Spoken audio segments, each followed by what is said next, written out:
Pronto, olha, eu vou pedir desculpa a vocês por conta desse equívoco aqui na gravação, mas aí enfim, mas todos ouviram, né, o que eu disse, eu vou só fazer uma ponderação aqui bem rápida.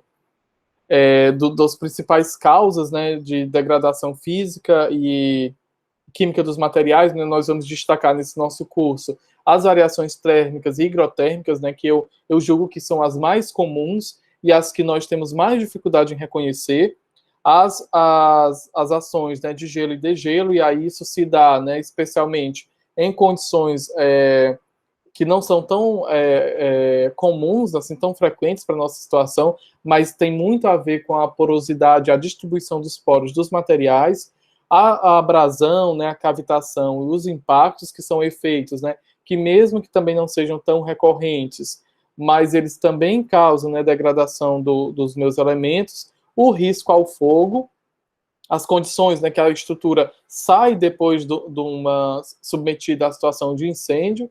E aí, só para quem tiver mais interesse, se vocês colocarem no Google avaliação de estruturas em situação pós-incêndio, vocês vão encontrar uns slides que eu produzi para um curso do Nutec há uns 2 anos, 2, 3 anos, tá? Tá bem detalhado. As sobrecargas estáticas ou dinâmicas, e aí, nesse caso das sobrecargas estáticas ou dinâmicas, seriam as questões, né, das simulações numéricas, nos auxiliam muito a ter uma visão compreensiva sobre essas ações, as ações de sais, bases e ácidos, que nós vamos ver mais detalhadamente acima, tá? Mas o que eu queria mostrar para vocês, né, inicialmente, né, isso aqui é um gráfico que resume uma pesquisa que eu fiz com relatórios técnicos, né, entre 2000 e 2015. Isso foram 50 relatórios técnicos analisados do Instituto da Construção. E o que eu queria chamar a atenção de vocês é que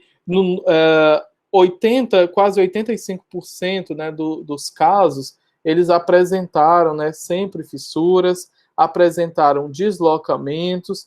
Depois, né, nos casos de maior incidência, a presença de umidade, a degradação química, tá?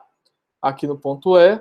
E esses são os principais, né, danos que nós encontramos nas construções, tá? Se vocês forem observar nos relatórios, nas práticas de vocês também vão encontrar alguma coisa semelhante. Em 2016, 2017, nós também fizemos um levantamento aqui no estado do Ceará, né, e aí nós analisamos vários trabalhos, né, foram mais de 60 trabalhos analisados, e todos esses 60 trabalhos, né, especialmente a análise ali do SIMPAR e alguns do IBRACON, que falavam, né, sobre casos de estudo, mapeamento, eles também tinham uma incidência de danos bem semelhante. Por que eu queria destacar as deformações e os deslocamentos como principais? Porque esses dois, pessoal, eles estão muito relacionados com as variações térmicas, né? Como eu falei para vocês, as variações térmicas, elas são extremamente frequentes. Nós não temos compreensão total sobre como as variações térmicas elas influenciam no comportamento e no surgimento de fissuras, tá? Na aula passada eu até mostrei um gráfico para vocês, né, uma ilustração do que seria, né, de como é que seria que a temperatura influenciaria nas tensões, né, na concentração de tensão. E aí, só para reforçar, né, é entender que à medida que o meu material ele absorve calor, né, está absorvendo energia, esse material começa a vibrar e aí ele começa a fissurar. E essa fissura, ele nos dá, né, dois pontos principais. O primeiro, ele é um indicador do mecanismo de dano que está atuando, né? Ou seja, você sabe qual é o mecanismo que está gerando aquelas fissuras, e por outro lado, você também identifica as zonas mais frágeis daquela minha estrutura, tá? A temperatura, ela tem efeito, né, essas variações assim de 10 graus, né, diárias que a gente tem, né, aqui no Brasil, elas têm efeitos, né, bastante nocivos, tanto quando a gente fala de estruturas de concreto, quanto a gente fala de estruturas de alvenaria, tá?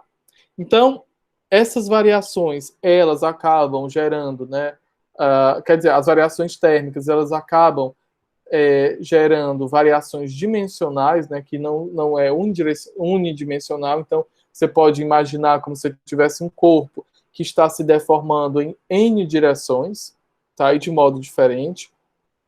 Nós temos, principalmente, né, efeitos de dilatação e de contração, e esses efeitos de dilatação e compressão geram tensões de tração, né, ao longo daquele elemento, e essas tensões, essas tensões de trações, né, que vai gerar a fissuração daquele teu material. É importante a gente entender, eu até já vi em alguns livros falando muito sobre fissuras ativas e fissuras passivas. Eu me pergunto muito se o tempo não tem uma ação, né, um efeito preponderante nessa classificação. Nós vamos ver aqui alguns casos de exemplo que acabam induzindo ao erro, né? Acabam induzindo ao erro daquelas medições e dessas classificações. E às vezes uma fissura que ela é puramente um resultado do efeito da variação térmica, ela acaba sendo, né, trazida como se fosse ação de carga, né? E é muito importante você retirar, tá, de todas essas ações aqui que eu listei. Então você tem aqui, ó, variações térmicas e higrotérmicas, né, ação de gelo, degelo. É muito importante que você faça a eliminação dessa primeira ação de degradação para que você passe a considerar as outras, né? Porque às vezes a gente encontra alguns trabalhos que parece um jogo de baralho, a pessoa vai só tirando aqui uma carta, ó, é isso, aquilo, e você não vê metodologia para descartar essas hipóteses, né? Então, sempre, pessoal, nós trabalharmos, né, com as simulações numéricas, elas nos dão, quando você está fazendo essas simulações de efeitos térmicos, elas te dão um indicativo de como é que aquela construção, aquela estrutura, ela vai se comportar e onde é que vão ser as zonas onde você vai procurar a fissuração. E é mais interessante você fazer dessa forma, né, do que puramente só achar que é isso e aquilo outro e não ter nenhum dado técnico para comprovar, né? Eu sempre digo a vocês que nós, como engenheiros, nós vamos ter os números como os nossos melhores elementos de argumentação, né? Contra números não há, né, discussão, é aquilo e pronto, né? As interpretações elas vão até variar, mas os números eles estão ali, ele é um fato que ninguém consegue assim refutar, tá? O grau dessas variações, dessas movimentações, ela vai ser regido, né, pela amplitude da variação da temperatura e pelas propriedades físicas dos materiais. Eu queria só destacar isso aqui, né, que é o que eu acabei de dizer para vocês, é que recorrentemente nós encontramos essa afirmação, né, mas existem poucos relatos na na literatura, sobre qual é o efeito, né? Nós estamos falando de 10 graus, né? A partir de quantos? A partir de 15 graus? A partir de 20 graus? Quais são esses efeitos naquela construção, né? Especificamente, qual é o ponto de variação de temperatura que eu vou começar a ter fissuração, né? Porque é importante a gente conhecer, né? Saber as limitações do material que eu vou utilizar. E aí, daqui a pouco, vocês vão entender por quê. Porque nos casos de estudo, você sempre considera todas as hipóteses possíveis. E aí você vai sair por aí eliminando as tuas hipóteses, tá? Então, como em todos esses mecanismos que eu listei para vocês atrás, as fissuras, elas são o que tem de mais frequente a todos eles, né? E a gente precisa saber interpretar, né, essas fissuras, reconhecê-las para poder diagnosticar corretamente e ter um projeto de recuperação, de reabilitação assertivo para aquela situação, tá? Nós podemos listar aqui que as principais movimentações térmicas, elas vão ocorrer, né, ali na junção de materiais, né, com diferentes coeficientes de dilatação térmica, na exposição dos materiais a diferentes condições térmicas e gradientes de temperatura diferencial entre as faces de um e de outro componente, né? Ou seja, sempre que você tiver variação aí da fonte de calor e variação das propriedades, né, de dilatação térmica dos materiais, nós vamos ter ali uma fissura. Existem alguns mecanismos, né, que você pode ir medindo a evolução da fissura, né, que aí seria um corpo de prova, né, de gesso, um fissurômetro ou uma lâmina de vidro, né, geralmente o que acontece com a lâmina de vidro, ela quebra.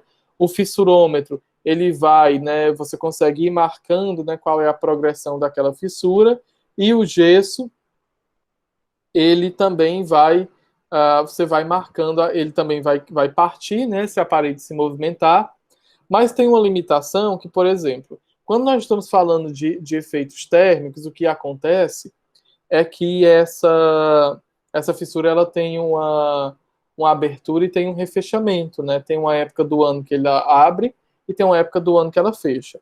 E aí é bem por isso que eu peço, né, a vocês um pouco de paciência quando vocês forem, né, classificar essas fissuras, né? Se elas vão ser fissuras ativas, se vão ser fissuras passivas, porque isso depende muito do tempo de observação que vocês vão identificar, tá?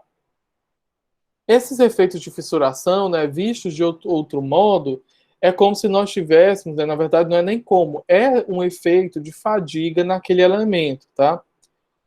Então, esses efeitos de fadiga, eles acabam, né, levando esse material, né, a contrações e expansões sucessivas, né, ao longo do tempo, e chega um momento em que embora que seja pequena essa tensão, mas esses efeitos de movimento, eles acabam gerando uma fratura aí naquele teu material, né? Então, nós temos aqui, né, tem situações muito comuns, e eu acho que talvez seriam as mais comuns, que é nas fachadas, que é quando nós temos, né, as cerâmicas, elas estão lá colocadas, né? Existe, obviamente, uma diferença de rigidez e de dilatação térmica entre a cerâmica e os elementos de concreto, né? E o substrato que ela está apoiada, que faz com que a cerâmica se dilate. Quando ela tem esses efeitos de dilatação, o meu outro material, né, meu substrato, ele se dilata menos do que ela, então ela acaba tendo esses efeitos, sofrendo esses efeitos muito mais, e esses efeitos, né, geram aí os destacamentos dessas cerâmicas das fachadas, né? Então, se a gente for observar, né, esses destacamentos de fachadas, eles ocorrem muito mais, né, com maior frequência, nas fachadas que elas passam a ter uma maior incidência de raios solares durante o dia, né? E aí, como é que eu resolvo isso? Resolve isso compatibilizando as argamassas, né, de assentamento dessas cerâmicas com essas deformações, porque se você tem uma cerâmica que se deforma 2x e de repente ela está colada no material que se deforma 0,5x, então essas deformações elas são completamente diferentes. Então, nós precisamos ter uma compatibilidade entre esses materiais, né, para que a gente possa ter materiais cada vez mais que apresentem danos, né, muito mais tardiamente, tá? Mas a cerâmica é um dos grandes exemplos, né? A cerâmica, quando ela começa a se deformar, então você consegue logo ver o efeito bem claro. Em termos dos elementos estruturais, esse efeito não é muito claro, ele só vai acontecer depois de muito, muito tempo, né? Existem, obviamente, equações que, que modelam, né, analiticamente esses comportamentos. Então, se você quiser saber as tensões, né, que vão ser formadas, né, durante o surgimento de uma fissura, né, em termos analíticos, nós utilizamos algumas equações, né, baseadas em coordenadas polares, e aqui vocês têm essa equação, né, em que a tensão é igual ao K, e esse K é a constante do fator de intensidade das tensões, também calculado em relação à rigidez do material e a área dele, certo? Dividido, né, pela raiz do raio, né, que seria o raio aqui de surgimento dessa fissura. Essas tensões aqui, né, vezes o fator do ângulo de inclinação dessa minha fissura, mais a somatória, né, de todas essas áreazinhas ali adjacentes que eu tenho, né, que são tensões adjacentes àquele ponto. O que é importante aqui a gente perceber é que isso aqui, do ponto de vista prático, vocês não vão usar. Mas eu só quero que vocês entendam que uma fissura, não necessariamente ela vai se abrir, ela vai só ter movimentos de abertura e fechamento. Então, naquelas áreas, elas podem ter derivações e aquilo não representar propriamente uma alteração do mecanismo de dano, né? Isso pode ocorrer, certo? Então, não é porque você tem uma fissura orientada longitudinalmente e que depois você, de um tempo, você observou que a partir daquela fissura longitudinal surgiram várias fissuras, né, no sentido ortogonal, por exemplo, a um pilar, que aquelas outras fissuras elas representam um outro dano, não. Não. Isso também pode representar, né, uma outras zonas de fissuração daquela fissura principal, tá? Aqui vocês têm as equações para preverem, né, as tensões de cisalhamento que aquelas fissuras elas vão ter, né, nos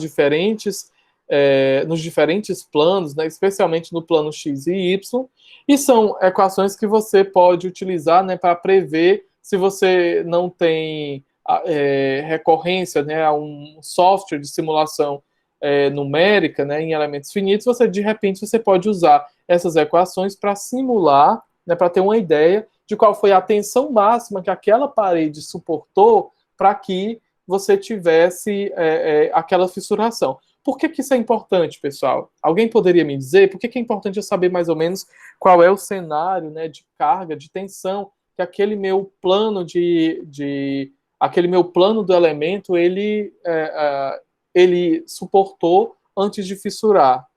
Alguém poderia?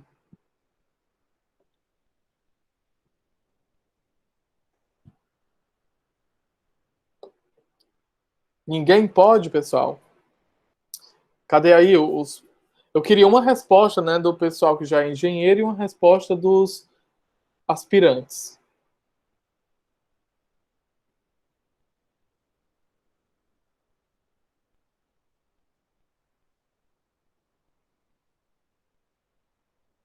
E aí, pessoal, por que é importante a gente saber qual foi a tensão, né, o plano de tensão que deu origem àquele tipo de fissura?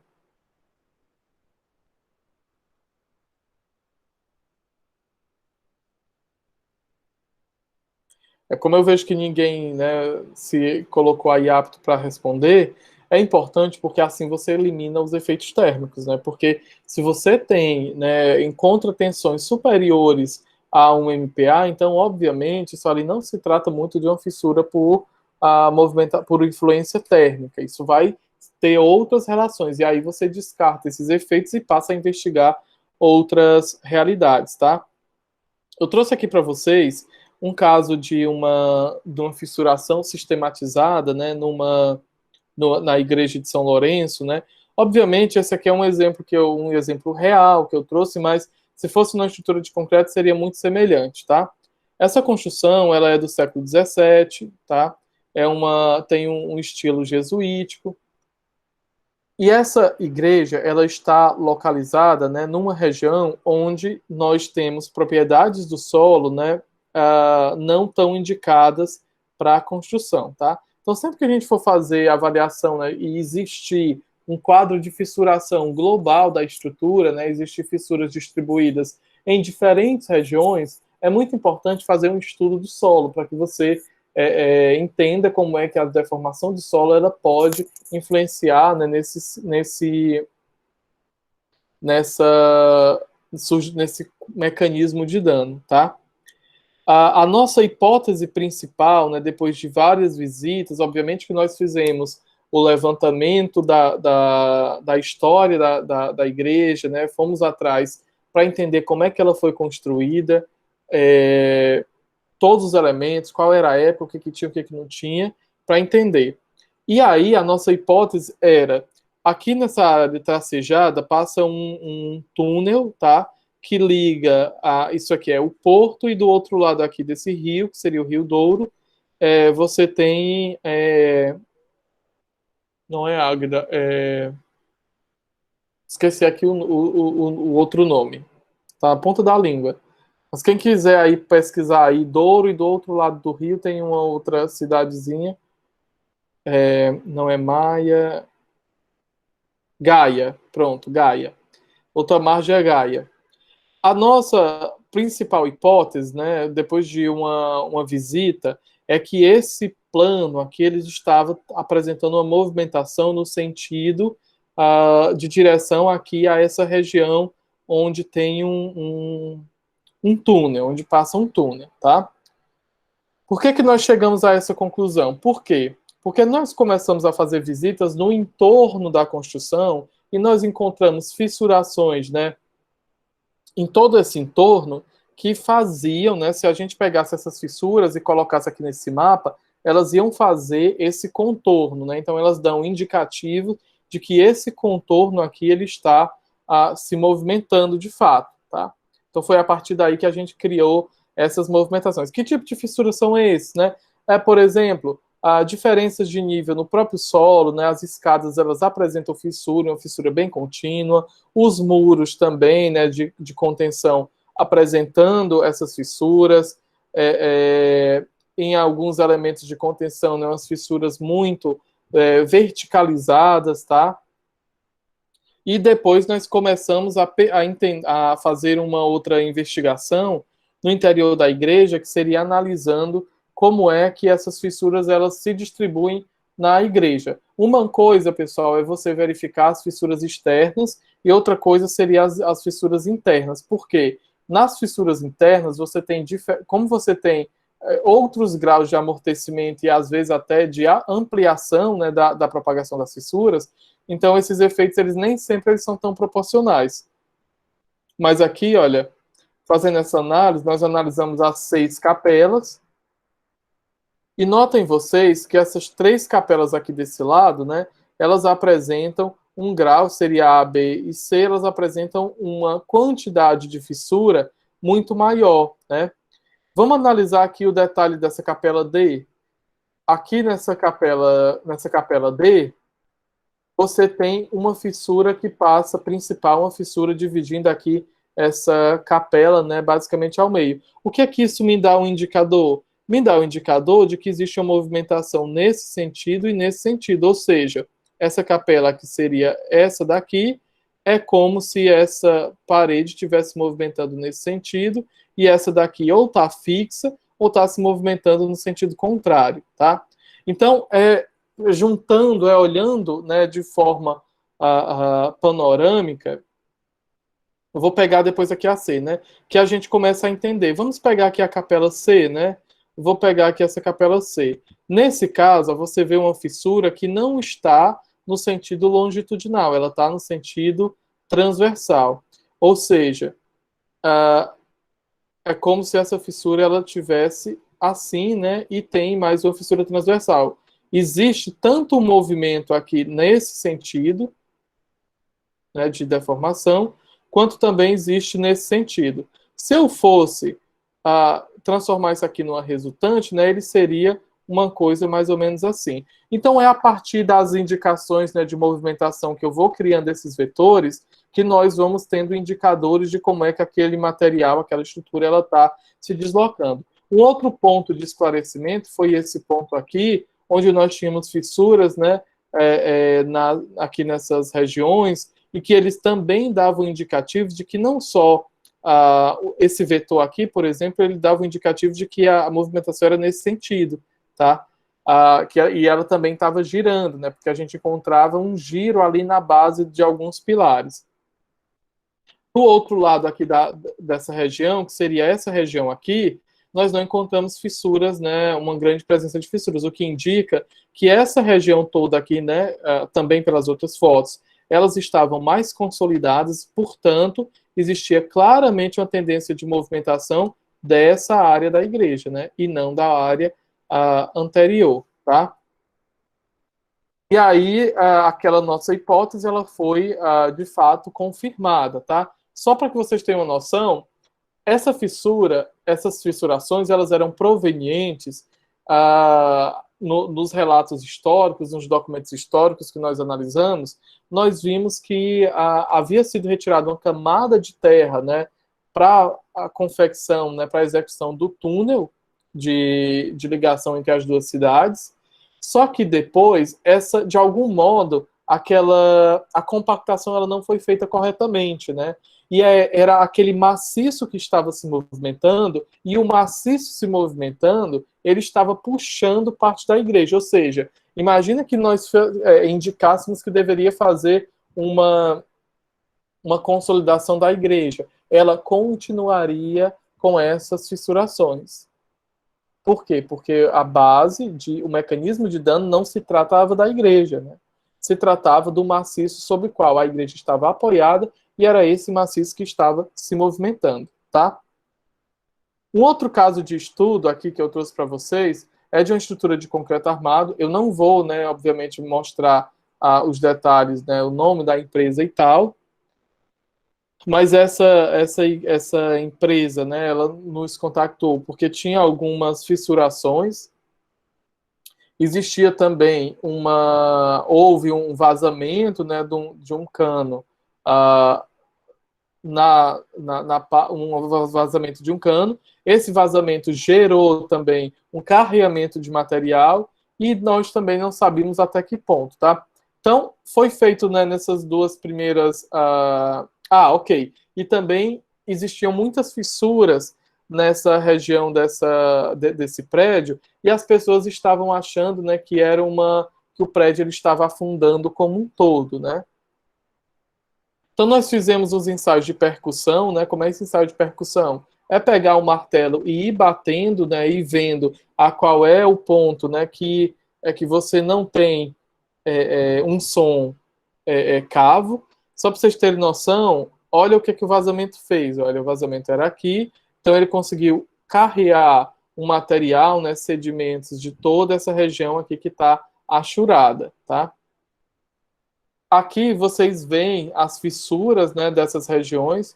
Obviamente, nós temos fissuração dessa primeira região aqui, tá?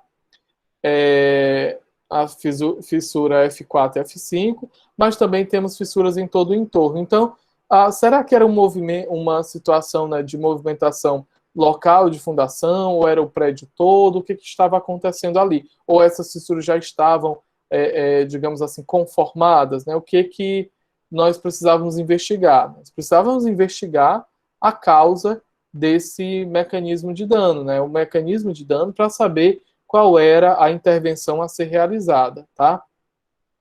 Uma coisa que vocês poderiam notar analisando essa figura, que eu gostaria que vocês me dissessem, né? O que é que vocês notam aí em termos de incidência de fissura? Né? Onde é que elas ocorrem mais?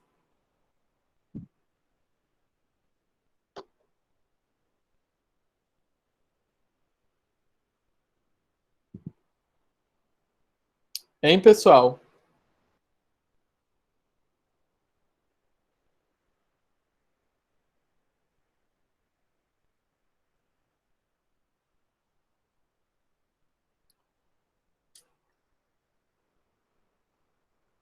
Tem alguém aí, pessoal? Não tem ninguém? Todo mundo deixou mudo? O Marcos Henrique disse que era junto aos pilares, né? Aí eu não sei se conta eu falar alguma coisa, porque eu estive envolvido, né? Mas É, a gente pode percebe que falar, irmão. tem uma maior incidência ali na fachada norte, né? Essa parte aqui da Exato, esquerda. exatamente. Eu quero chamar aqui a atenção de vocês, né? Vocês podem falar sim, viu? Quem estava envolvido pode falar, obviamente. Qual é a questão aqui que eu queria que vocês notassem? Nós temos uma maior incidência de fissuração na fachada norte. Temos uma menor incidência nessa fachada aqui, que eu acho que é a leste, né? Mesmo nós tendo detectado, né, tendo sido detectado, que a região de maior carreamento foi nessa fachada, mas as deformações não são. Vamos olhar para o tipo de fissura que nós temos nessa fachada norte. Alguém sabe caracterizar com uma frase, né, que tipo de fissuras? Professor, a Cássia e a Clécia falaram aqui justamente que eram fissuras que era mais caracterizado por ser na junção ali, né, da alvenaria com o pilar, né? Exatamente. E olha só, olha como é diferente o tipo de fissuração, né, da F3, da F2 e da F1, quando eu comparo com o tipo de fissuração da F4, F5 e F6, né? Aqui nós temos fissuras muito caracterizadas na junção pilar-alvenaria. Vamos pensar em termos de comportamento mecânico. Quando eu submeto esses materiais, né, a deformações, então a alvenaria está se deformando de um jeito e o pilar de outro. Onde é que é o primeiro ponto, né, de dissipação de energia em que eles vão tender a se separarem, né? De fato, nas ligações. Mas eu queria só chamar a atenção de que essa fissuração nas ligações, elas também são indicativo de outra coisa. É de que o pilar, ele está se deformando ou para fora do plano, tá? Ou no sentido não seria no sentido do plano, porque quando eu falo sentido do plano, pessoal, é como se ele estivesse deformando nessa direção. Fora do plano é quando ele tende, né? É como se você imaginasse a parede saindo do alinhamento do pilar. E é mais ou menos isso, sabe? Então esse é um indicativo de que esses elementos aqui eles estão saindo do alinhamento, tá? Enquanto que esses aqui não. Esses aqui, né, como tem esse tipo de fissura, é como se você tivesse um carregamento atuando nesse sentido, tá? E também atuando nesse sentido aqui, né, que seria questão de movimentação. Vamos ver, esses elementos eles estão ligados. Se esse pilar aqui, ele sai, né, fora do plano, né, então está aqui como se fosse um momento, né, então é como se esse pilar estivesse saindo aqui, tá? Automaticamente ele puxa essas vigas e esses outros elementos nesse sentido. Quando ele faz isso, então você tem essas fissuras que têm ao seu. Isso aqui ele tem um grau de um ângulo, né?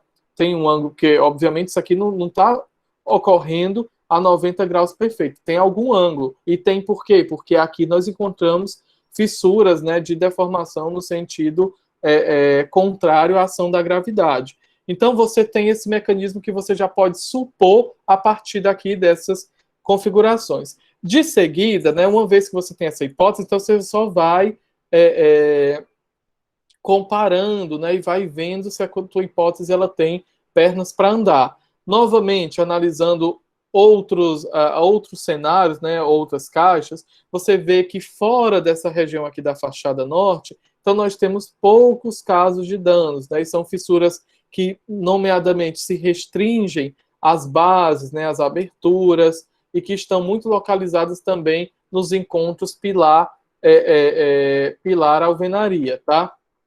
Na parte, aqui outras fissuras, né, também no mesmo movimento, e aí nós começamos a investigar, achando, né, colocando a seguinte hipótese: o que está acontecendo aqui é uma movimentação diferencial, né? Isso aqui não é um recalque, tá? Mas é uma movimentação diferencial provocada pelo carreamento, do solo, né, ao nível de fundação. Em termos práticos, teria de fato seria o mesmo mecanismo de um recalque diferencial, mas aqui a situação foi outra. E o que é que nós podemos ver? Que aqui nessa primeira borda, né, do lado esquerdo, nós temos um vetor de força maior. Por quê? Porque a deformação aqui foi maior. E esses vetores de força, eles vão diminuindo gradativamente. Por quê? À medida que nós nos afastamos desse ponto, nós vemos que as fissuras elas tendem a diminuir, tá? Então foram feitas algumas prospecções, né, para saber se a base desses pilares ele também tinha sido comprometido, porque esses pilares eles estavam assentados, né, em uma laje, e se a laje é que teria se movimentado, né, e trazendo esses pilares. Então, nós verificamos aqui que os valores das velocidades médias ultrassônicas eram valores, né, relativamente altos, né, com exceção aqui da laje L2, que nós tivemos um valor bastante baixo, mas a partir de 1800, né, nós consideramos daqui para esses pontos valores altos, mas esses valores aqui, eles querem dizer que esses materiais dessa laje, né, ele tem menor resistência do que o material usado do pilar, e que também aqui tem um material mais grosseiro com maior vazios, né, com incidência de vazios maiores do que esses dois valores aqui que são superiores a 4.000 metros por segundo, tá? Continuando, então nós seguimos aqui na torre, fomos fazer essa mesma avaliação, né, para verificar o que estava acontecendo. Foram feitas algumas visitas, né, em cada essa daqui acho que tem 4 pavimentos, tá? Então nós fomos visitando, olha aqui, ó, umas fissuras muito interessantes, parecendo aqui umas fissuras de flexão, tá? Depois fissuração nas paredes, né, que aí começa a caracterizar como se fosse uma ação pontual aqui de uma carga, né, nesse ponto. Fissuras aqui nas regiões das aberturas e especialmente de fissuras aqui nos pisos. As fissuras nos pisos, elas são muito importantes, porque quando você detecta uma delas, você pode entender que os seus elementos estruturais eles estão tendo uma deformação naquela região, e muito provavelmente isso vai estar relacionado com um vetor na fundação da tua estrutura, tá? Era muito interessante que esse tipo de fissura aqui, ó, na P2F5, né, piso 2, fissura 5, que é nessa região aqui, o que é que ele me diz? Ele me diz, pessoal, que esse pilar aqui, ele está sofrendo esse movimento para baixo. Por quê? Porque ele está puxando aquela laje. Quando ele puxa, e aí a gente volta para os efeitos ali da punção, né? Quando ele puxa isso, a laje, ela obviamente, ela tende a ficar em equilíbrio porque ela está apoiada em outros elementos que não estão solidarizados nessa ação específica. E aí, quando esse pilar ele se movimenta, né? Ele começa a gerar essas fissuras, que são fissuras extremamente orientadas, tá? Essas fissuras aqui, elas passam aqui nessa região. Se eu não estiver enganado, é uma fissura, estou bem lembrado, na verdade, é uma fissura que está que dá para ver tanto no piso 3, quanto dava para ver no piso 2, né, de baixo para cima, quanto de cima para baixo. Ela tinha 2 níveis, tá? E quando a gente vai olhar para outra região, também tem outra fissura aqui. Ou seja, existe aqui também um outro movimento, uma movimentação no sentido da gravidade, né? No sentido da ação da gravidade. Ou seja, esses pilares eles estavam sofrendo uma deformação para baixo, tá? E isso ocorria onde? Ocorria nessa fachada. Ou seja, esses dois aqui têm uma mesma sentido de movimentação. À medida que nós progredíamos, né, nas avaliações, então nós acabamos por ver que essas configurações de fissuração, elas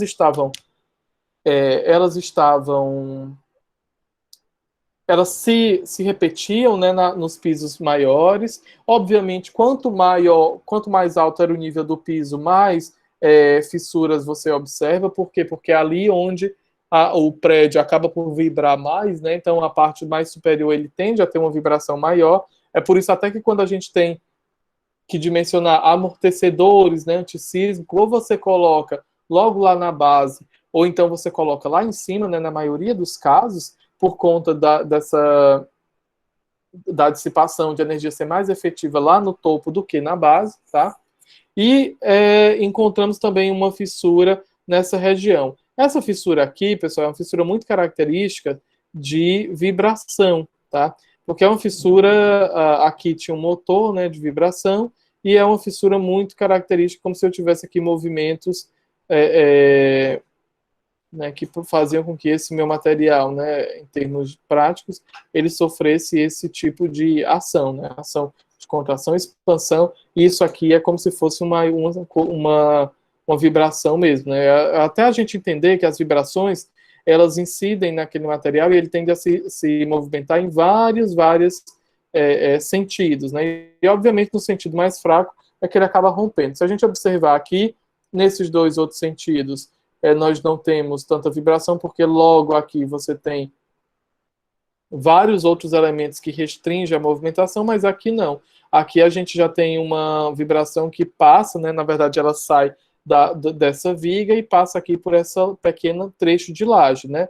Se nesse pequeno trecho de laje você tem uma situação de engaste, o que vai acontecer é que, ok, essa minha laje está engastada, então o caminho que essa minha onda percorreria para se dissipar é menor, é como se eu estivesse vibrando uma corda de um lado e do outro lado eu estivesse segurando essa corda. Então, essas diferenças de vibração, elas fazem com que você tenha esse tipo de fissuração, tá?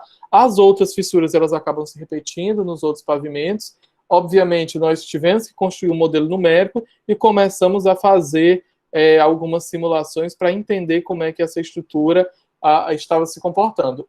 Uma vez a hipótese estabelecida, então a gente vai de novo para a simulação numérica para tentar simular aquele mecanismo de dano e ver se esse mecanismo de dano ele coincide com o comportamento que foi observado, tá?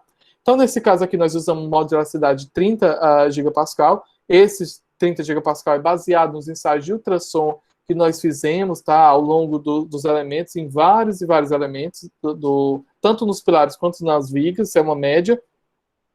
A densidade foi estabelecida como 2.500 kg por metro cúbico.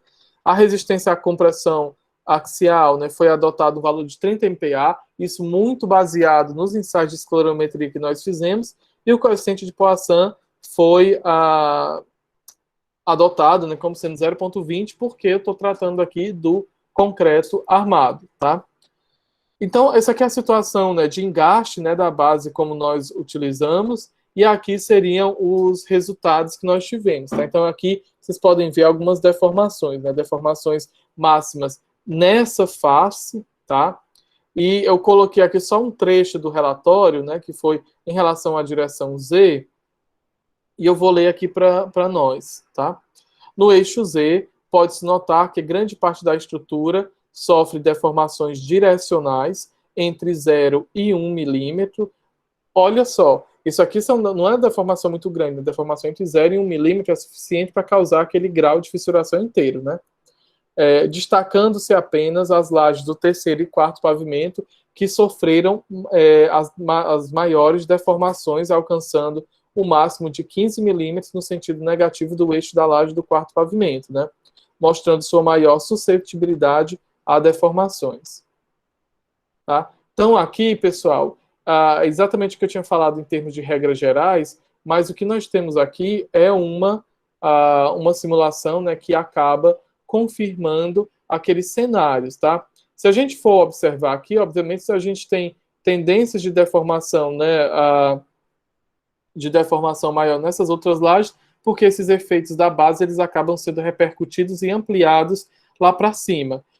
Só esqueci de dizer que aqui nessa situação, o que nós fizemos? Nós colocamos esse edifício nesse engaste, né, nessa base, e aí atribuímos um deslocamento de 1 centímetro, acho que foi 1 centímetro, não, acho que foi 1 milímetro.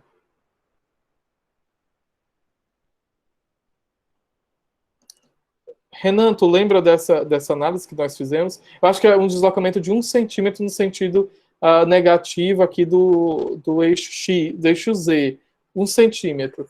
E aí nós fomos ajustando até ter graus de tensão compatível, né, de deformação compatível com aquela zona, né, com as áreas que nós inspecionamos. É interessante vocês também saberem que você pode até começar com 3 centímetros de deslocamento aqui na base. E aí você vai vendo se os quadros de tensões, né, de deformações, eles são compatíveis com a fissuração que você encontrou. É baseado nisso que ou você diminui, ou então você aumenta a deformação, tá? Aqui nessa base. Uma outra situação, né, que aí nós também precisamos ter atenção, seriam os efeitos de mudança brusca de temperatura, tá? Então, isso se dá desde que você tem incêndios ou quando você também tem quadro de explosão, tá? Então, existe uma resistência ao choque térmico, essa resistência ao choque térmico, ela é dada por F vezes lambda vezes resistência à tração dividido pelo modo de elasticidade vezes o coeficiente de dilatação térmica. Lembrando que aqui, novamente, nós temos a tração, porque é a tração quem governa primariamente as fissurações nesses elementos. Por quê? Porque a resistência à tração ela é bem menor do que a resistência à compressão, tá?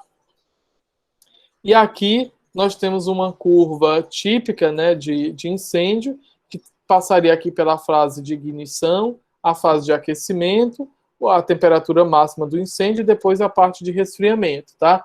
É interessante nós sabermos, né, os níveis de temperatura e quais seriam os riscos, né, dessas elevação da temperatura no impacto, né, na resistência à compressão axial, tá? Então você tem aqui uma relação, ó, a relação entre a resistência à compressão do concreto naquela temperatura e a resistência à compressão, né, do final do concreto, tá? Seria a resistência inicial. Então, com 1, né, e 20 graus é uma relação, né, bastante positiva. A partir de 200 graus, nós vamos tendo comprometimento da resistência à compressão, né? Aqui você tem um comprometimento, né? Essa relação é 0,95, vai baixando até comprometer totalmente, né? Quando o incêndio passa a 1.200 graus, a comprometer totalmente a resistência à compressão axial, né? Mas analisando de um outro ponto de vista, né? Será que essas variações da resistência, o que é que elas fazem? Além delas influenciarem na alteração, né, dos produtos hidratados, né, produtos silicosos e calcários. O que ela também faz é que a umidade do teu concreto, ela começa a sair com a velocidade tão alta, que aí você tem o que a gente acaba chamando de efeito de Spolin. Esse efeito de Spolin é aquele efeito de destacamento, seria um efeito parecido com esse aqui, tá? Que é um efeito de destacamento do concreto, né, como se fosse uma explosão interna do concreto, né, em que ele acaba gerando muita fissuração e isso, obviamente, acaba comprometendo a resistência à compressão daquele meu material, tá? Então, vocês têm aqui duas tabelas para agregado silicoso e a outra para agregado calcário, se vocês quiserem utilizar, tá? Mas é interessante. Interessante por quê? Porque depois que você pega essa... como é que você sabe qual foi a temperatura que aquela peça foi submetida? A temperatura que a peça foi submetida, ela é diferente da temperatura máxima do incêndio, né, do foco, da fonte de calor, porque, obviamente, a gente tem as transmitâncias, né, e as absorções de calor características de cada um dos materiais, tá? Visualmente, você também pode analisar, né, e ter uma noção de como é que a temperatura que chegou, tá? Então, até 200 graus, nós não temos praticamente sinais visíveis. A partir de 300 graus, nós começamos aí com o início da perda da resistência, tá? E tem somente a camada de recobrimento do concreto exposto, né, à temperatura. A partir de 400, na faixa entre 300 e 400 graus, começam a ocorrer alguns destacamentos, né, do concreto, entre 250 e 420 graus, tá? Entre 500 graus e 600, os materiais de base cimentícia, eles apresentam fissuras consideráveis e começam a comprometer muito mais a capacidade de carga. Se a gente olhar aqui, é como se eu tivesse 40% da capacidade de carga da resistência à compressão comprometida e tivesse em torno de 70% do modo de elasticidade comprometido. A 600 graus, o concreto não vai ter mais funcionar totalmente com a sua capacidade de carga. 600 graus, olha, ele já baixou a metade da resistência e o modo de elasticidade ele teve, né, 80% comprometido, e até entre 900 acima disso, né, a temperatura excede esse nível, as chamas alcançam 1.200 graus, mas se o concreto atingir isso, você tem totalmente o comprometimento da resistência à compressão e, obviamente, o prédio ele colapsaria. Tá? O efeito do fogo aqui, né, um quadro resumo. Entre o efeito do fogo no concreto, né, temperatura em centímetros, cor do concreto, de 0 a 200 graus, a coloração continua cinza, e o concreto ele é não afetado, não tem nada de perda de resistência. Entre 300 e 600 graus, nós temos o concreto cor rosa, apresenta a coloração rosa, né? E uma condição, né, que seria razoavelmente bom, com a perda de 40% de resistência, tá? Entre 600 a 900 graus, o concreto passa a assumir uma tonalidade, né, mais próxima do vermelho. Ele vai apresentar uma condição, né, friável, né, com alta sucção de água, e aí aqui nós já temos 70% da perda da resistência. Entre 900 a 1200 graus, a cor dele passa a ser um cinza avermelhado, um material, né, que começa a apresentar a propriedade, né, friável, tá? E perda de 100% da resistência, tá?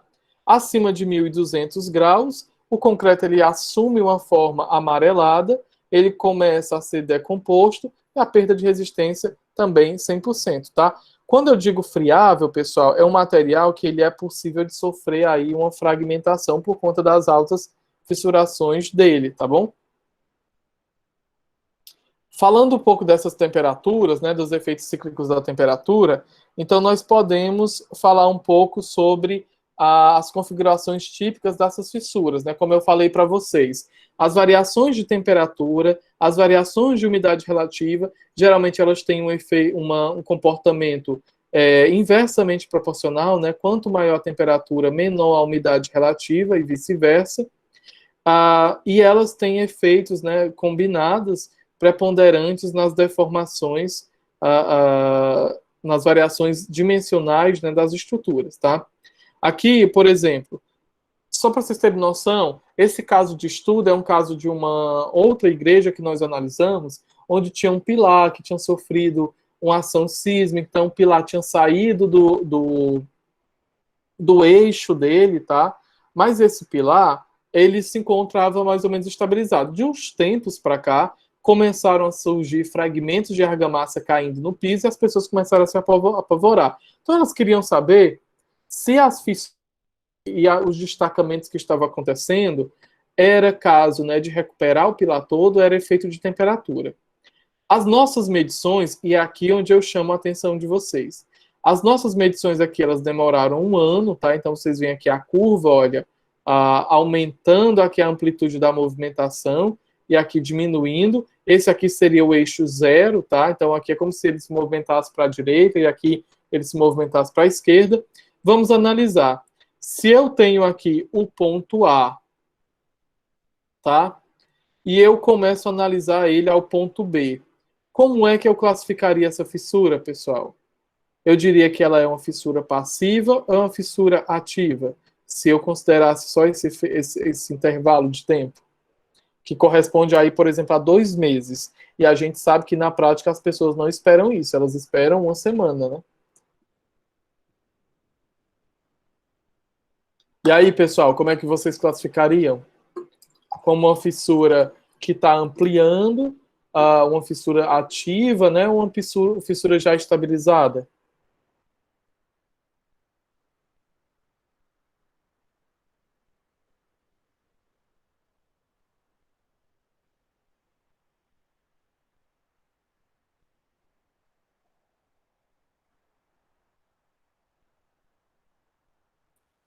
Ela parece ser cíclica, né, professor?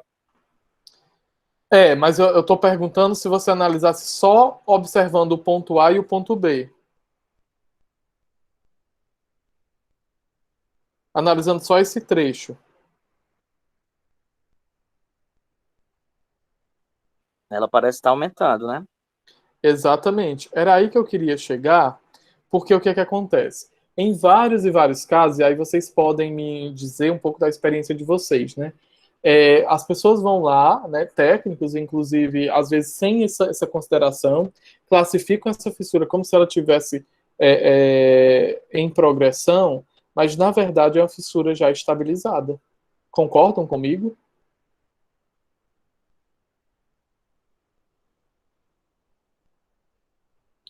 O que é que vocês acham? Mas fissura estabilizada não seria aquela que não se deforma mais? Não, não. Existe alguns conceitos que surgem aí na literatura brasileira, eu nem sei de onde é que sai. Mas uma fissura estabilizada não quer dizer aquela que não se movimenta mais. Porque é muito difícil uma fissura não se movimentar, né? Porque se ela vai estar ali sob a ação térmica, ela vai ter movimentos. Agora, a amplitude máxima ela já alcançou, tá? Vamos dizer que nós vamos fazer uma inspeção aqui. Olha só, nós vamos fazer uma inspeção no ponto B, tá? Presta atenção, ponto B, aí nós marcamos ali, ó, que tem uma abertura de 0,1 milímetro, tá? Por metro. Uma inclinação de 0,1 milímetro por metro. Eu voltei lá em final de novembro. Qual é a minha conclusão? Foi Deus que fechou a fissura, não é?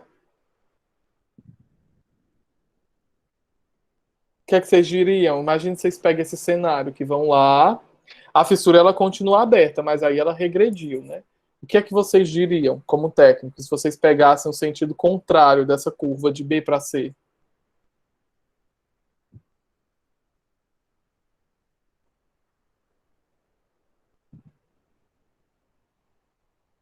Podem errar, viu, pessoal? Podem dar as impressões de vocês. Às vezes a gente pensa que vai falar errado, mas acaba falando o certo e você está em dúvida, tá? O que que vocês diriam se vocês pegassem exatamente esse intervalo de B para C? Seria que talvez houve um resfriamento, então comprimiu, assim, digamos. Comprimiu. Muito interessante, Wélida, você ter essa compreensão, porque falar de comprimiu, escolher essa palavra, porque você poderia muito bem dizer que isso aqui é uma fissura de compressão. Por quê? Porque quando a fissura está se abrindo, então eu sei claramente que é uma tração. Agora, quando só tem uma fissura sem uma abertura muito grande, é compressão. Então você classifica, não deixa de ser uma compressão, porque aqui você estaria, né, a compressão, tração, compressão, tração.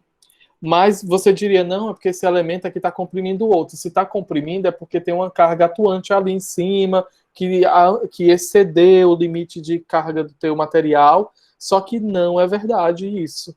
É por isso que eu chamo muita atenção de que quando a gente analisa fissuras, né, tanto em concreto essas deformações elas até são um pouco maiores, porque aqui no caso das alvenarias as deformações são menores por conta do monte de juntas que a gente tem, mas no concreto essas deformações são maiores. E aí se a pessoa pega só o ponto do A para o B, ela diz que a fissura está progredindo. Se ela pega do B para o C, ela muda a compreensão dela e diz que é uma compressão.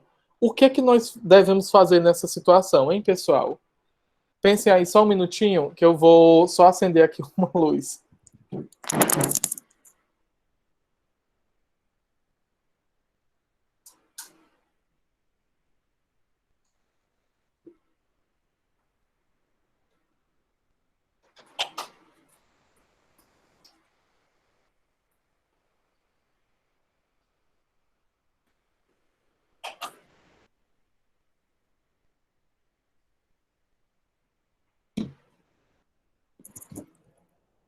E aí, pessoal?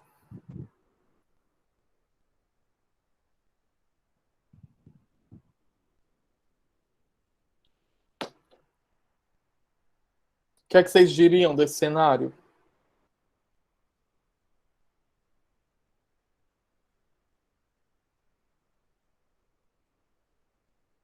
Rodolfo?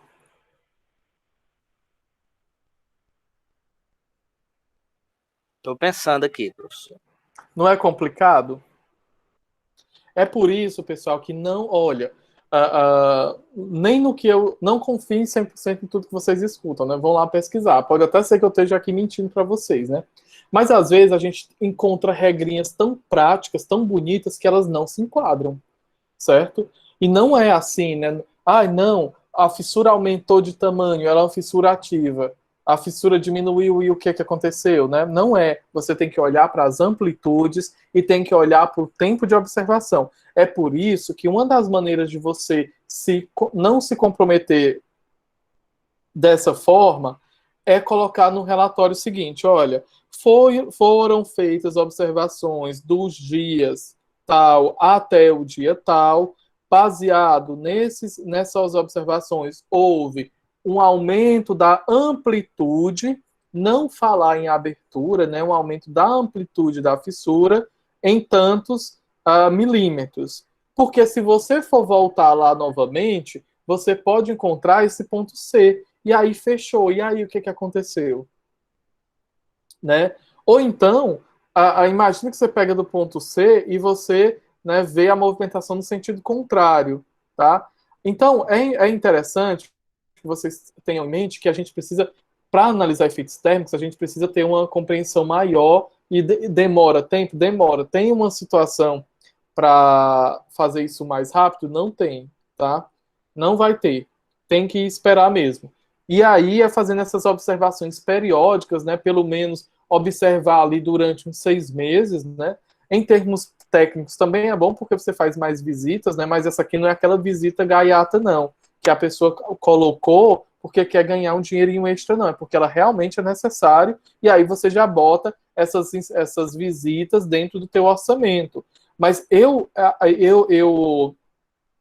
aconselho que vocês sempre coloquem, né, quando vocês forem fazer esse tipo de trabalho que tem fissuração, coloquem observações durante, no mínimo 6 meses, porque assim vocês vão ter uma compreensão se aquelas amplitudes elas estão variando, né, se estão para mais ou para menos, e aí sim, aí você tem condição de dizer que essas fissuras, elas estão, as aberturas, elas estão estabilizadas. Dizer que a abertura está estabilizada não quer dizer que aquela fissura não vá se movimentar. Quer dizer que a amplitude máxima dela já foi atingida. Entendeu?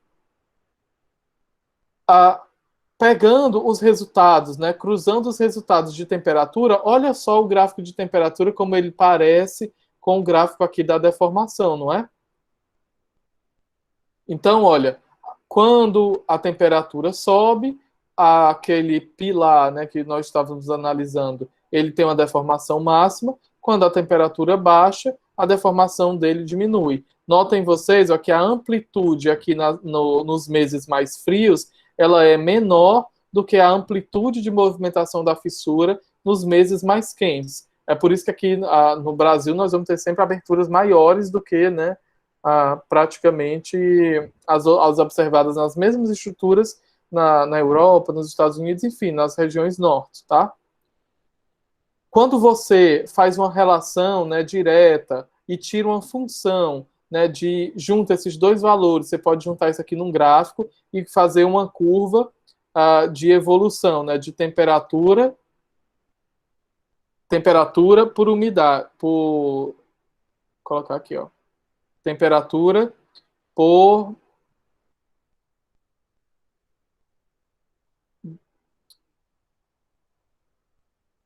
deformação.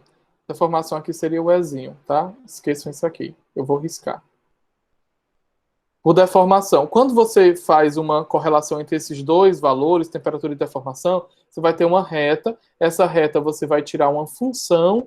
Essa função você vai substituir os valores da temperatura. Os valores encontrados de temperatura você vai subtrair aqui desses valores. E aí você tem um gráfico de deformação normalizado. O que quer dizer isso? Esse gráfico aqui de deformação normalizado quer dizer que eu tenho o gráfico da deformação da minha estrutura sem os efeitos da temperatura. Vamos olhar agora para esse gráfico aqui em verde, pessoal. O que é que vocês vão me dizer? Eu tenho a ação de algum carregamento externo que está influenciando essas deformações? O que é que vocês acham?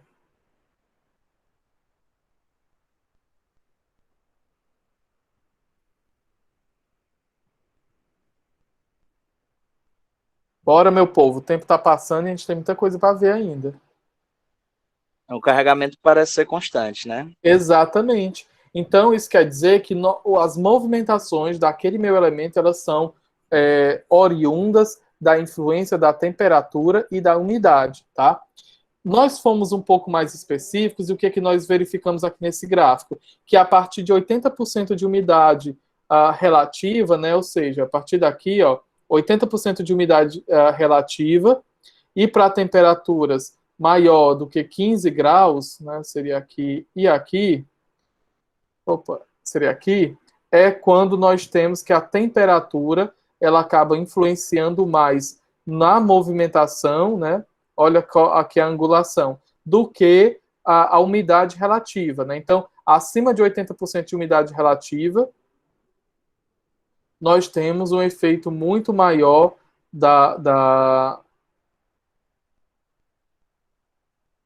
um efeito muito maior da temperatura, né, do que propriamente da umidade, tá?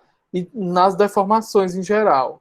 Aqui eu tenho um exemplo de outro gráfico, né, e aqui é um sensor que foi colocado na base de um pilar, para vocês verem aqui, nesse caso, esse aqui, por que esse gráfico ele tem essa configuração? Porque isso aqui é uma medida de inclinação, tá? Aqui seria, né, as variações, né, à medida que essa coluna ela vai para um lado ou para o outro, ela tende a ou puxar, né, fazer com que esse pilar se sinta puxado, e aí ele vai se deslocar do sentido aqui negativo ou se comprimir no sentido positivo, tá? Então tá aqui outro comportamento, e aqui mais um outro do efeito combinado entre a temperatura e a umidade relativa. Se vocês depois quiserem esse trabalho, é um trabalho que foi publicado, eu fiz esse trabalho acho que em 2018 ou 2017, que é sobre efeito de temperatura nas deformações globais de estruturas. Eu posso colocar lá, caso vocês tenham interesse, tá? Mas é uma coisa muito específica, tá bom? E aí, né, entendendo isso, então a gente começa a ter uma base para a compreensão de como é que as fissuras elas vão ocorrer, né, nos outros elementos, né, que não vão ser só elementos de alvenaria ou elementos de concreto, mas também podem ter os dois na mesma estrutura, e as fissuras podem ser compatíveis com os dois. Então, é entender, né, que os planos de propagação nas lajes, eles obedecem esse comportamento, né, radial. Então, eles vão se deslocando, né, de tensões mais neutras no vão central por conta das compensações que acontecem e vão se ampliando, né, por os efeitos eu até falei o nome desse efeito, agora eu esqueci. Seria como se fosse um ricochete, mas tem outro nomezinho. Até chegando aqui nas bordas, é por isso que essas bordas elas sempre são mais fissuradas, tá? Aqui, olha, quando nós temos as movimentações sobre a ação de temperatura, obviamente, essas lajes, né, elas acabam empurrando a parede, e a parede, como tende a ficar no lugar, então você tem fissuras nessas regiões de encontro, tá? E aí gera esse tipo de fissuração aqui lá na base, né, como se fosse em torno ali de 30 centímetros, entre 20 e 30 centímetros, na região ali de contato com a parede, tá? Esses daqui, né, um tipo de fissura típica aqui da parede em relação à largura da laje. Essas fissuras aqui, elas têm sempre um traçado muito definido. A gente sabe que é uma movimentação térmica da laje, por quê? Porque é como se a parede estivesse sendo totalmente cortada. Atenção, isso só vai acontecer se existir uma boa aderência também entre a parede e a laje, porque se não tiver, vai ter uma fissura ali exatamente na região de contato, e aí pode até surgir umas fissurazinhas aqui muito isoladas, né, nessas regiões de contato, mas são fissuras provenientes do efeito de arraste, tá bom? Aqui são fissuras características por cisalhamento, né, e aqui é quando a laje ela acaba se movimentando nos dois sentidos, e aí gera uma deformação maior aqui nessa ponta, e faz com que essa minha parede ela absorva essa tensão, tente dissipar. Geralmente também passa aqui nas aberturas, né? Ela sempre passa nas aberturas, independente de haver ou não. Por isso que é muito importante, se você analisar aqui, for um observador que está olhando só para a janela, você vai dizer que é uma tensão, que isso aqui seria uma compressão que vem da laje, e aí acaba ocorrendo ali nessa diagonal, né, uma fissura inclinada por conta de ausência de verga e contra-verga, e não é nada disso que está acontecendo, tá? Por isso que eu sempre digo que tem que inspecionar a estrutura como um todo e só depois ter esse tipo de compreensão. Aqui tem uns pilares, né, fissurados devido à movimentação térmica das vigas, então você sempre observa fissuras, né, também fissuras inclinadas, né, com certo ângulo, e bem nas bases ou nas regiões dos nós, tá? Dos teus pilar na região dos encontros, pilar viga, tá? Aqui, um outro tipo de fissura caracterizado pela movimentação térmica diferencial. Então, aqui, no caso, é a parede que está se movimentando, de modo maior, né, se contraindo. Às vezes não é nem uma ampliação, às vezes é até uma contração. E aqui até dá para você imaginar por quê, né? Se nós imaginarmos que aqui tem um ar-condicionado, né, e imagina que aquele ambiente está resfriado, e aí tem uma insolação nessa parede. Então, esses movimentos, essas trocas térmicas, elas acabam incitando esse tipo de movimentação. E, obviamente, a região dos contornos, né, que é a região mais frágil de ligação dessas estruturas, é onde, prioritariamente, essas fissuras elas ocorrem, tá? Outro tipo de fissuras, né, de cisalhamento, provocados aqui por movimentação térmica na estrutura, essas aqui, né, acabam a radiação térmica acaba, né, fazendo com que os meus pilares, né, de bordas, eles apresentem uma movimentação no plano, no sentido positivo e sentido negativo, fora e dentro do plano, né, como se eu tivesse aqui pequenos momentos atuando, né, ora para um lado, ora para o outro, seria nem momentos, mas seriam sentidos de movimentação, ora para um lado, ora para o outro, fazendo com que essa estrutura ela sofra essas deformações, e obviamente esse tipo de fissuração ele apresenta muito mais local de ocorrência nos pavimentos mais superiores, tá, do que nos pavimentos mais inferiores, tá? As movimentações térmicas em muros que são muito bonitinhas, né, estão lá, era como se a natureza te dissesse, olha, aqui tinha que ter uma junta, tá?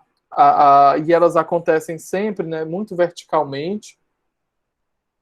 As outras fissuras verticais, né, nos elementos de tração das alvenarias, e aí é bem interessante, porque elas podem se propagar tanto, né, aqui na região da argamassa de assentamento, tá?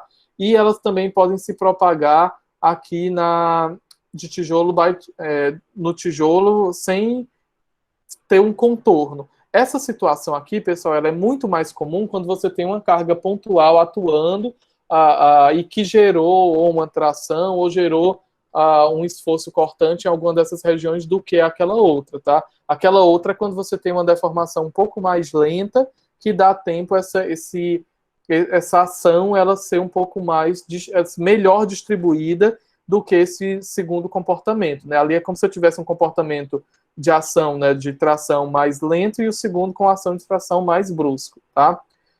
Movimentação térmica das platibandas também, né, é bem recorrente, né, por conta desses mesmos efeitos, né, aqui, porque as platibandas elas estão sempre mais expostas ao sol, e aí você tem essas diferenças de dilatação térmica, tá?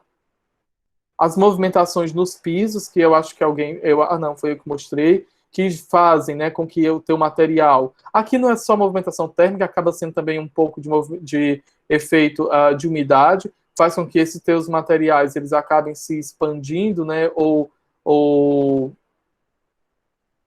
se contraindo. No caso das expansões dos pisos, eles também são muito influenciados pelas próprias deformações das lajes, né, dos elementos estruturais que eles estão assentados, tá? Então, imagino que a gente tinha aquele primeiro caso ali onde tinha movimentação da laje nas duas direções, que causa um cisalhamento na alvenaria. Se em cima daquela laje você tem um piso, você também pode ter esses deslocamentos aqui, tá? Mas é interessante que quando as movimentações elas ocorrem ao longo do piso, né, então você tem apenas surgimento de fissuras. Quando você tem dilatação térmica da estrutura, o piso, né, a cerâmica, ele acaba se levantando, tá? Então acaba tendo aqueles efeitos de expulsão no meu piso, tá? Outra movimentação térmica bastante comum, né, que é nas regiões de junta entre as lajotas, né, do tijolo, tem alguns que dilatam tão direitinho que dá para você saber exatamente onde é que passa uma vigota dessas, tá?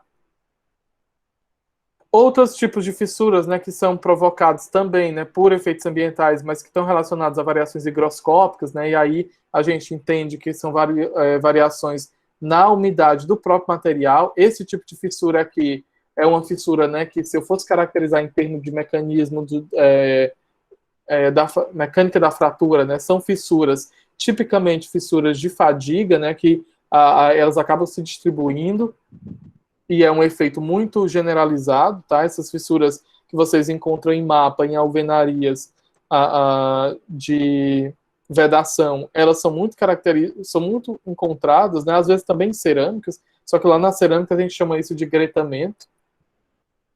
Essa aqui, né, obviamente é por conta dessas variações de umidade, tá?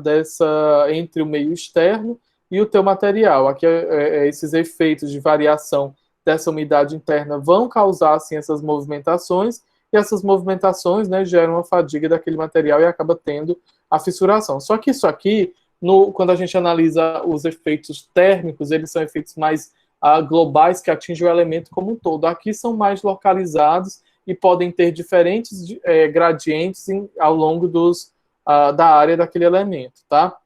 Obviamente, as regiões de argamassa, elas apresentam maior tendência à fissuração do que qualquer outro material por conta das porcentagens, né, das diferenças de dilatação térmica. As argamassas, elas são, né, de modo bem geral, elas são mais deformáveis do que os concretos e do que os blocos, tá? E aqui a gente tem algumas propriedades dos materiais, né, propriedades higrotérmicas. Eu vou só falar aqui, né, um pouco das argamassas e concretos, né? Depois vocês consultam melhor essa tabela, mas nós temos aqui a contração irreversível, né? Ela ocorre ali em torno dos 0,07%, e a contração ela é reversível na argamassa em torno de 0,03%, tá? No concreto, a irreversível ocorre para além dos valores de 0,05%, e a reversível para valores, né, até 0,03%. Aqui vocês têm uma outra tabela, né, para rochas, para gesso, para outros materiais cimentícios, uma tabela muito maior. Isso aqui é do Building Research Station, né, que é uma associação europeia que faz essas modulações. Inclusive, essa parte aqui é relacionada à física das construções, tá? Aqui tem mais informações sobre os materiais, né, as madeiras, e aí considera a direção das fibras. Vocês também podem... E tem os tijolos e blocos vazados, né, que tem também esses coeficientes ali, né? Blocos de concreto, por exemplo, esses coeficientes de dilatação térmica entre 6 e 12 graus, vezes 10 a menos 6, e as faixas de movimentação à umidade reversível entre 0,02 e 0,04, enquanto que a irreversível, ela é uma de contração entre 0,02 e 0,06, tá? Essas expansões, elas geralmente são caracterizadas, né, por fissuras não completamente orientadas, mas assim, tendenciando a horizontalidade, né, nas regiões de meio de vão, tá? No caso da expansão dessas alvenarias, eles geram fissuras, né, que podem até ser confundidas como se fosse uma fissura de flexão, né, e gerasse aqui um cisalhamento das minhas peças de concreto, mas o que vai caracterizar isso em termos dessa expansão da alvenaria é a similaridade entre as fissuras que vocês vão observar no topo e na base, tá, da viga. A expansão de tijolos, né, por absorção, ele também, no caso das alvenarias, eles provocam fissuração generalizada, né, geralmente é de baixo a cima, e nas regiões de engastes, né, nas regiões ali das vértices dessas alvenarias, tá? E aqui a movimentação também higroscópica seria semelhante ao que a gente tem ali no caso dos muros, né? E gerando ali uma fonte, uma fissura, né, de dilatação também muito horizontalizada, tá? Essas fissuras, elas vêm sempre juntas, né, com alguns manchamentos, e manchamentos que dão ao entender, né, manchamentos de umidade. Eles podem estar ainda úmidos ou podem estar só aquela mancha meio amarelada, tá? Aqui temos outro tipo de fissura aqui na região superior, fissura provocada pelo aumento da umidade do solo, né? Na verdade não é nem aumento, mas pelas variações de umidade do solo. E aqui, né, destacamento da argamassa causado por conta da absorção, né, água da chuva caindo aqui em cima, por conta da absorção da umidade nessa região, tá?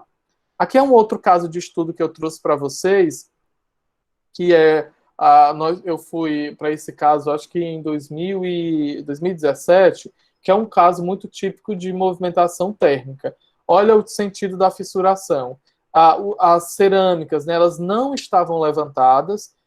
Aqui, o que aqui eu vejo? Olha, como as fissuras elas estão orientadas, vamos chamar esse sentido aqui de sentido horizontal. Então, se elas estão abrindo uma fissura nesse sentido, então é porque a minha movimentação ela ocorre aqui, nessa direção.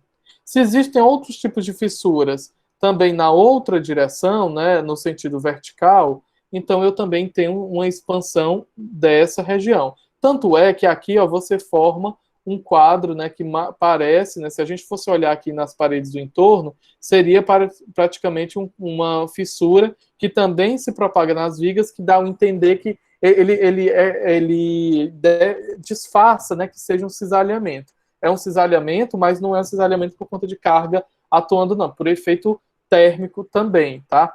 E aí, olha só as fissuras que nós encontramos. Encontramos também algumas fissuras aqui no piso que também davam um indicativo de movimentação da fundação. Mas o que eu quero chamar a atenção para vocês é que esse tipo de fissura, ele é pela movimentação do elemento estrutural e não do revestimento, né? Por isso que você não vê aqui revestimentos destacados, tá? Bem, pessoal, depois dessa maratona de conhecimento, eu encerro, né, a nossa aula. Acho que nós temos muita coisa aqui já para estudar, né, para pensar, tá? O que é que vocês acharam? Muita coisa?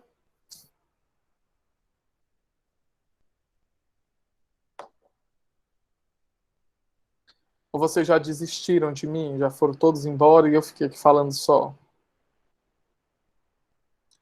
Né? Muita informação, né? Então, pessoal, isso que se alguém tiver alguma dúvida, por favor, coloque agora.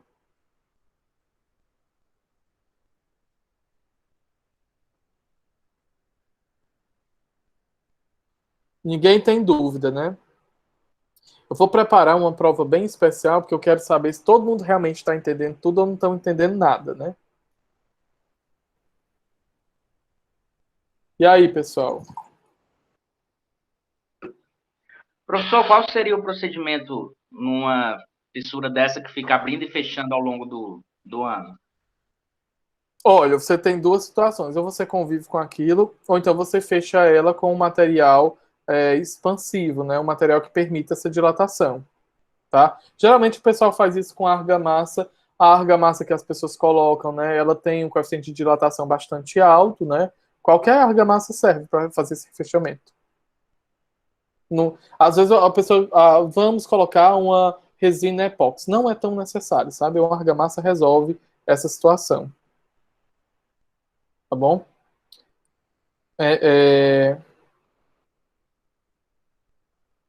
Até porque a gente viu ali, né, que os efeitos de expansão são maiores do que os de contração. Então, contrair não é bem o que o material faz de melhor, né? Ele faz mais se expandir. E aí, se você está dando mais área para ele, então a expansão vai absorver, né, esse efeito, tá? Alguém tem mais alguma dúvida, pessoal? Opa, boa tarde aí, professor. Buenas tardes. No caso, essa fissura aí, ela acaba virando uma junta de dilatação, né? Propriamente. Isso, né? Porque você preenche ela com material que deixa ela aparentemente fechada, né? Com uma estética bonita, né? Uhum. Durante o ano, você vai acertar uma junta de dilatação lá na estrutura que fica abrindo e fechando, né? Exatamente. Parece, né? Pessoal, vou só interromper aqui a gravação, tá bom? Mas não saio ainda não, que eu tenho ainda um anúncio para fazer aqui.